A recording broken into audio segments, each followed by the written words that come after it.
Tengan ustedes muy buenas noches. Somos de la Universidad Norberwiener del primer siglo. Esta noche tenemos invitado al doctor Guido Quenta Montalico, que tiene 15 años, lleva 15 años de experiencia. ¿No? Ha comenzado trabajando en lo que es en los establecimientos de salud, ¿no? Como también ha laborado lo que es en la región de Amazonas, que es del Ministerio de Salud, y actualmente se encuentra laborando en el Hospital de Huaral, en el área de cirugía, como también se desempeña como docente en la Universidad San Juan Bautista. Esta noche vamos a tocar el tema, lo que es de las enfermedades no transmisibles, y entre ellos tenemos al diabetes, ¿no? Eh, Doctor, ¿me podría decir qué es el diabetes y cuántos tipos existen? Buenas noches con todos, gracias por la invitación. Como ya lo mencionaba, es una enfermedad no transmisible, es una enfermedad básicamente crónica en el cual el nivel de glucosa está elevado en el cuerpo humano, ¿no? Y básicamente nosotros a grandes rasgos tenemos tres grandes tipos de diabetes, que es el diabetes tipo 1, la diabetes tipo 2 y la diabetes gestacional que afectan a las mujeres embarazadas, ¿no? Que también luego se convierte en un riesgo para tener diabetes, ¿no? Gracias, doctor. Le paso a mi compañero. Sí. Gracias, compañera. Buenas noches, doctor. La siguiente consulta o pregunta que queríamos decirle es, ¿cuáles son los síntomas de la diabetes, ¿no? Y cuáles son sus factores de riesgo? Bueno, dentro de la sintomatología de la diabetes es bastante conocido lo que son las iniciales, anteriormente se conocían como las 3P, ¿no? Que es la polidipsia, polifagia y poliuria. Polidipsia significa que el paciente tiene bastante ganas de tomar agua, polifagia come bastante y poliuria presenta bastantes ganas de orinar a cada instante, ¿no? Y a su vez se han agregado también otras 2P que vienen a ser la pérdida de peso. Y el último es básicamente el prurito que presentan los pacientes, en quienes más se nota en aquellos pacientes que su nivel de glucosa está por encima de 180 gramos por decilitro. Ahora, entre los factores de riesgo, uno de los principales factores de riesgo obviamente es el factor genético, el factor familiar. Entonces, está considerado dentro de los factores de riesgo, ¿no? También nosotros tenemos factores de riesgo como el aumento de peso, aquellos pacientes que sufren de obesidad o sobrepeso, la inactividad física también es un factor de riesgo. A su vez también los grupos étnicos o descendientes afroamericanos que tienen alta incidencia de diabetes también, ¿no?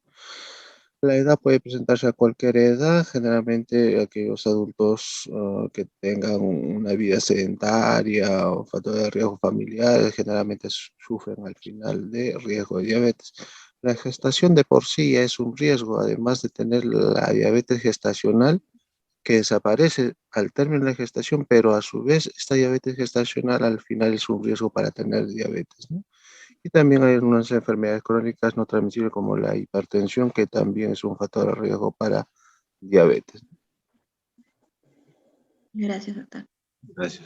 Eh, Bueno, doctor, buenas noches. La siguiente pregunta sería, ¿cómo se diagnostica la diabetes y cuál es su tratamiento? Bueno, el diagnóstico, partamos de dos partes. Nosotros tenemos la primera, la parte clínica, ¿no? Con nuestros síntomas y signos que presenta el paciente, prácticamente estamos haciendo un diagnóstico de riesgo de diabetes, pero confirmamos con exámenes de laboratorio como el dosaje de glucosa, ¿no? En este caso, los niveles de diabetes generalmente están en aquellos pacientes que tienen una glucosa por encima de 126 miligramos por decilitro, ¿no? Ellos se les puede ya catalogar siempre y cuando tengan varias medidas de estos niveles por encima de 126 como paciente diabético, ¿no?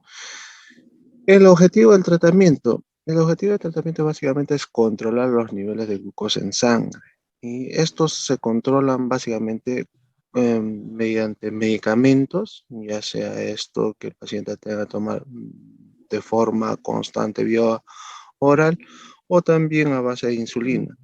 Y además tiene que ver también la parte de la dieta, la parte de ejercicio físico, la parte de tener una vida saludable, es decir, no fumar. Y a su vez también se han probado últimamente lo que son los trasplantes que ayuda a los pacientes, y los pacientes últimamente que está en boga son los pacientes obesos en quienes se realizan la cirugía bariátrica, que me permite controlar dos cosas, el peso y el nivel de glucosa.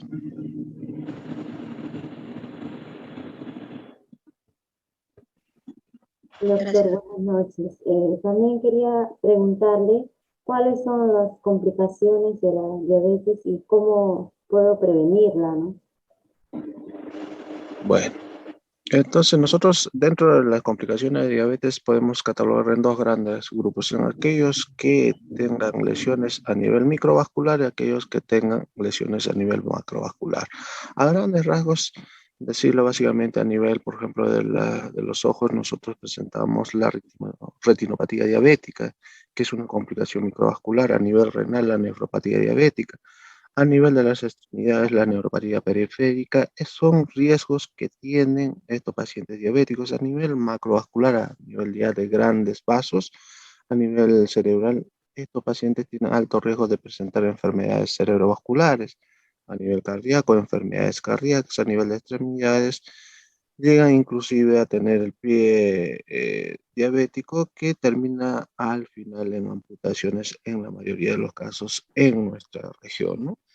¿Y cómo prevenimos?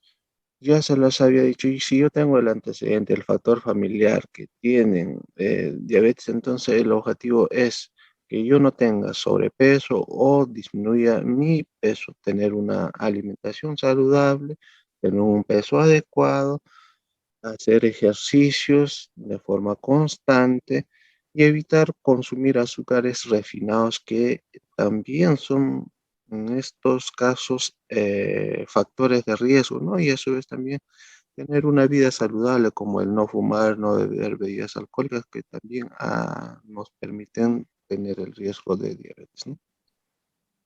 Gracias. Buenas noches, doctor. Actualmente venimos viviendo una pandemia, ¿no? Que es a nivel mundial. En esta pandemia, ¿cómo se ha ido dando la atención a este tipo de pacientes? Bueno, con respecto a los pacientes diabéticos, no solamente los pacientes diabéticos, en la pandemia se ha visto gran restricción al acceso de los servicios de salud de los pacientes que sufren enfermedades crónicas no transmisibles. ¿Por qué? Porque se cerró los consultorios externos, no había un seguimiento adecuado de ellos. En consecuencia, estos pacientes no solamente tenían la diabetes, sino también encima de eso, la posibilidad de poder contagiarse de esta enfermedad del COVID-19, y que a su vez estas podrían complicarse, y actualmente nosotros, según estudios, son los pacientes que se han complicado mayormente en los centros hospitalarios.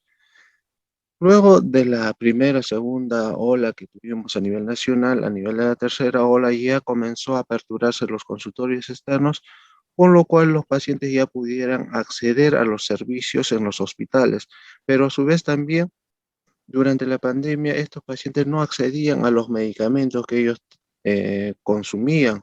Por ejemplo, la insulina no había en los hospitales, y es decir, estos pacientes carecían del tratamiento adecuado y al final terminaban complicándose. Actualmente, con la apertura de los consultorios externos, asimismo, ya con el tratamiento oportuno y adecuado de estos pacientes, se están controlando adecuadamente, ¿no? Pero sigue siendo un factor de riesgo este tipo de pacientes que puedan padecer enfermedades como la COVID y al final complicarse en deceso. En consecuencia, actualmente el Ministerio de Salud ha aperturado a nivel nacional los consultorios y las atenciones, y también enfocándose en la prevención de estas enfermedades crónicas no transmisibles, ¿no?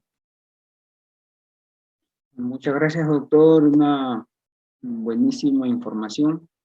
A nombre de los participantes de esta entrevista, queremos hacerle llegar nuestro agradecimiento y expresarles nuestra estima. Esta información nosotros la vamos a poder compartir con nuestros compañeros. Nuevamente agradecerle y nos estaremos encontrando en una nueva oportunidad. Muchas gracias, doctor. Ok, gracias a ustedes, chicos. Gracias. Buenas noches. Buenas noches. Buenas noches.